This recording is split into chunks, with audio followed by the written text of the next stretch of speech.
AIDS یعنی acquired immune deficiency syndrome, یہ ایک لا علاج بیماری ہے۔ تاریخ بتاتی ہے کہ ایڈز کی بیماری سے ہلاک ہونے کا پہلا باقاعدہ کیس 1981 میں امریکہ میں سامنے آیا تھا۔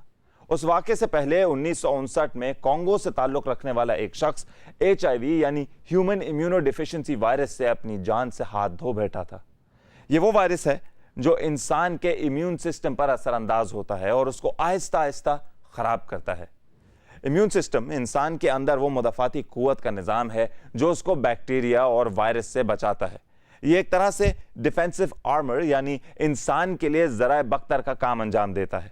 جب HIV انسان کے جسم میں داخل ہوتا ہے تو یہ اس مدافعاتی نظام کو کمزور کرنا شروع کر دیتا ہے، اور جب HIV انفیکشن کی وجہ سے یہ کمزور ہو جاتا ہے یا بالکل ختم ہو جاتا ہے تو یہ کہا جاتا ہے کہ یہ شخص ایڈز کا شکار ہو گیا ہے، اور اس کا علم اس وقت ہوتا ہے جب جسم کو بیماری سے محفوظ رکھنے والے ٹی سیلز ایک خاص لیول سے گر جاتے ہیں۔ اب بات کرتے ہیں کہ ایڈز کے جراثیم انسان کے جسم میں منتقل کیسے ہوتے ہیں۔ انتقال خون سے، یعنی اگر ایڈز سے متاثرہ شخص کا خون کسی دوسرے شخص کے جسم میں منتقل ہو جائے تو اس سے وہ شخص بھی ایڈز میں مبتلا ہو جاتا ہے۔ ایڈز سے متاثرہ شخص کے استعمال کی ہوئی سرنج سے بھی ایڈز کے جراثیم دوسروں کو منتقل ہوتے ہیں۔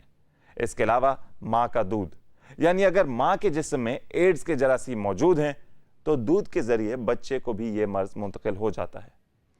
اب آتے ہیں کہ اس مرض کی علامات کیا کیا ہیں۔ ایڈز سے متاثرہ شخص کا وزن تیزی سے کم ہونا شروع ہو جاتا ہے۔ متاثرہ شخص کو مستقل طور پر ہیضے کی شکایت رہتی ہے۔ مریض کو تیز بخار رہتا ہے جبکہ گلے میں سوجن ہو جاتی ہے۔